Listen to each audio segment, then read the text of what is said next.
আর এবার আপনাদের যে ছবি দেখাবো, টেক অফের কিছুক্ষণের মধ্যেই 20 থেকে 30 সেকেন্ডের মধ্যেই এই বিমানটি ভেঙে পড়ে, ভয়াবহ বিস্ফোরণ হয়। আর আপনাদের এবার দেখাবো যে শেষ যে 12 সেকেন্ড, সেই 12 সেকেন্ডের ভিডিও জি 24 ঘন্টার পর্দায় আপনারা দেখুন সেই সময় ঠিক কি হচ্ছিল, সেই 12 সেকেন্ডে ঠিক কি হয়েছিল, একেবারে শেষ 12 সেকেন্ড। यानी कि एयरपोर्ट के कंपाउंड से बहुत आगे ये नहीं निकल पाया। बिल्कुल 12 सेकंड के আপনারা দেখতে পাচ্ছেন একদম টেক অফের থেকে 12 সেকেন্ড এইভাবে বিমানটি ভেঙে পড়ে এবং এই তীব্র বিস্ফোরণ দেখুন, সেই মুহূর্ত, সেই শেষ 12 সেকেন্ড, সেই মুহূর্ত।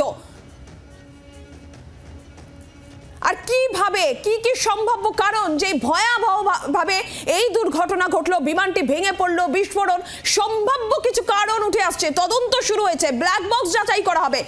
কিন্তু তারপরে সম্ভাব্য যে কারণ, নির্দিষ্ট ভার বহন ক্ষমতার থেকে কি বেশি ভার হয়ে গিয়েছিল, এটা যেরকম কারণ, ল্যান্ডিং গিয়ারের ক্ষেত্রে কি কোনো ত্রুটি থেকে থাকতে পারে, রানওয়ে সংস্পর্শে আসে ল্যান্ডিং গিয়ার, সেক্ষেত্রে কি কোনো ত্রুটি থাকতে পারে, এমনটাই কিন্তু সম্ভাব্য কারণ হিসেবে উঠে আসছে। এরই পাশাপাশি যান্ত্রিক ত্রুটির প্রসঙ্গও কিন্তু সামনে আসছে, সেক্ষেত্রে ইঞ্জিনের ক্ষেত্রে কি কোনো ত্রুটি ছিল, এই সম্ভাব্য কারণগুলো উঠে আসছে যে এত এইভাবে ভয়াবহ বিমান দুর্ঘটনা ঘটলো, বিমানের উপরের দিকে ওঠার ক্ষমতা কি ক্রমশ কমে যাচ্ছিল, কারণ যেভাবে টেক অফের পরে আপনাদের দেখাচ্ছিলাম সেই মুহূর্তের ছবিও, 12 সেকেন্ডের ছবিও আপনারা দেখলেন, যেভাবে বিমানটি ভেঙে পড়ে একেবারে লেজের দিক থেকে তারা সেই বিমানটি গোত্তা খেয়ে নেমে আসছিল। কি কি কারণ হতে পারে, সম্ভাব্য সেই কারণ সামনে আসছে, অবশ্যই তদন্ত করে দেখার বিষয়। পাইলট অরিন্দম দত্ত আমাদের সঙ্গে এই মুহূর্তে সরাসরি রয়েছেন। স্যার, আপনার কাছে যে বিষয়টা জানতে চাইবো যে ভয়াবহ দৃশ্য আমরা দেখলাম গতকাল, তার তো কিছু কারণ থাকবে। একটা বিমানে সামান্য কিছু যদি ত্রুটি থাকে তাহলে পাইলট সেই বিমানটি ওড়াবেন না। এইরকম একটা হাই প্রোফাইল বিমান, স্বপ্নের উড়ান যাকে বলা হচ্ছে, টেক অফের পরপরই তো এই দুর্ঘটনা ঘটলো, আপনি কি মনে করছেন? প্রথমত এটা মানে কি রিজন সেটা বলাটা খুবই টাফ। তবে টেক অফ করার সময় যখন আমরা রানওয়ে দিয়ে দৌড়ই, একটা স্পিড আছে, দ্যাট ইজ কল V1, সেটা আমরা বলি ডিসিশন স্পিড। সেই স্পিডের আগেই আমাদের নিতে হবে আমরা টেক অফ করবো কি করবো না রিজেক্ট করবো না, রানওয়ের মধ্যেই আস্তে আস্তে এয়ারক্রাফটটাকে স্টপ করে দেবো। V1 চলে গেলে তখন আমাদের আর কোনো কিছু থাকে না, আমাদের টেক অফ করতেই হবে। দ্যাট মিনস V1 ক্রস করে গেছে বলেই এয়ারক্রাফটটা টেক অফ করেছে। আর টেক অফ করার পর সেকেন্ড কাজ, ইমিডিয়েট টেক অফ করার পর সেকেন্ড কাজ হলো যে পাইলট ফ্লাইং করবেন এবং দেখবেন যে হ্যাঁ এয়ারক্রাফটটা আস্তে আস্তে উপর দিকে উঠছে, কল করবেন যে ল্যান্ডিং গিয়ার আপ। তো গিয়ার আপ যখন হয় তখন যে পাইলট ফ্লাইং করছেন না সেই মুহূর্তে তিনি ল্যান্ডিং গিয়ারটাকে আপ করেন। এটা মোটামুটি 50 to 60 ফিটের মধ্যে কমপ্লিট হয়।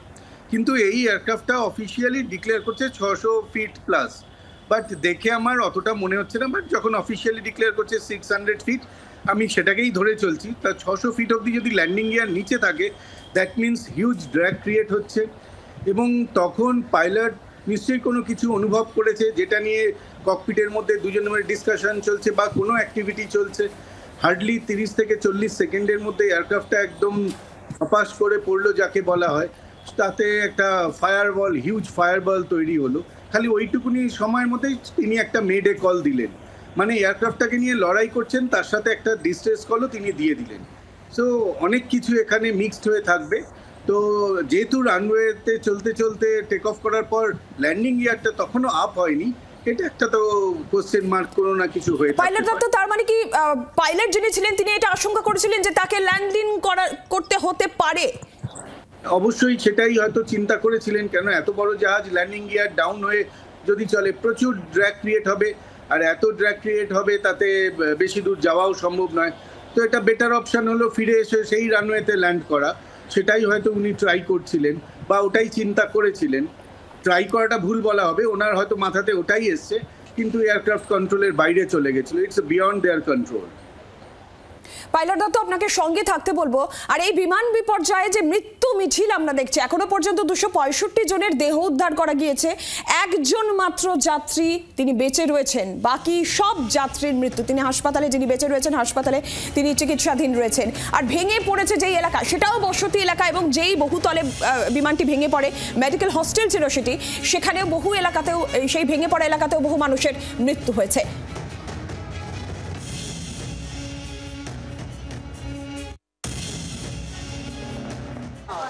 বিমান বিমান দুর্ঘটনা এবং যে মেডিকেল কলেজের ক্যান্টিনে এসে বিমানটি পড়েছে সেই ক্যান্টিনে কর্মরত একটি মেয়ে এই মুহূর্তে তাকে হাসপাতালে নিয়ে যাওয়া হয়েছে। ঘটনাটা চাক্ষুষ করেছে সেই মেয়েটি এবং তারপর দেখা যাচ্ছে যে ছবি একেবারে ট্রমাটাইজ হয়ে রয়েছে, মনের মধ্যে আঘাত এবং সেই ঘটনার কথা ভুলতে পারছে না এবং তার পরিবারের লোকজন তাকে হাসপাতালে পাঠাচ্ছে, কারণ এতটাই ভয়ের মধ্যে এবং আতঙ্কের মধ্যে রয়েছে।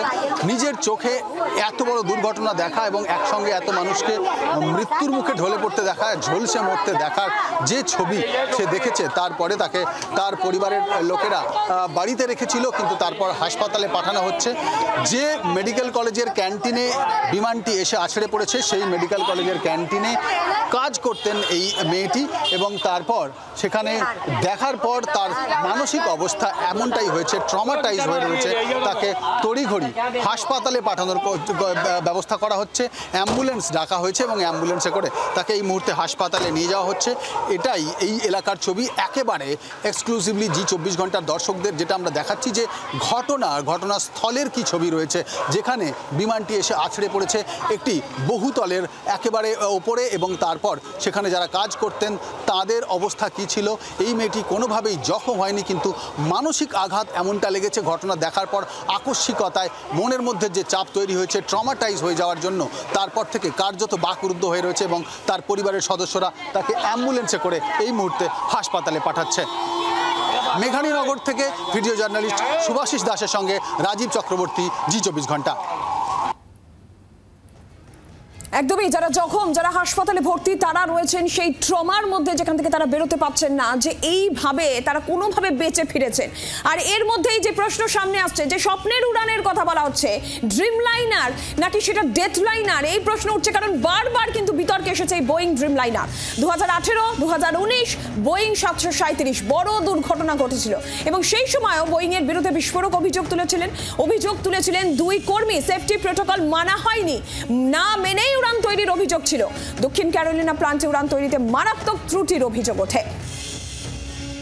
আমাদের সঙ্গে অরিন্দম দত্ত রয়েছেন, পাইলট দত্ত, যেটা আপনার কাছে জানতে চাইবো যে এই যে বোয়িং, সেই বোয়িং এর বিরুদ্ধে অভিযোগ আগেও ছিল আর এক্ষেত্রেও যদি দুর্ঘটনা গতকালকের দেখা যায়, টেক অফের মাত্র 20 থেকে 30 সেকেন্ডের মধ্যে এই দুর্ঘটনা ঘটে গেল, প্রথমে ত্রুটি খুঁজে পাওয়া গেল না, তারপরে এমন কি ঘটলো বলে মনে করছেন যে এতটা ভয়াবহ বিস্ফোরণ সঙ্গে এইরকম ভয়াবহ দুর্ঘটনা এইটুকু সময়ের মধ্যে? অ্যাকচুয়ালি ত্রুটি খুঁজে পাওয়া গেল না এটা বলা ভুল, কেননা যে কোনো কিছু ত্রুটি হলেই সেটা কিন্তু ককপিটেই ইন্ডিকেশন দেয়।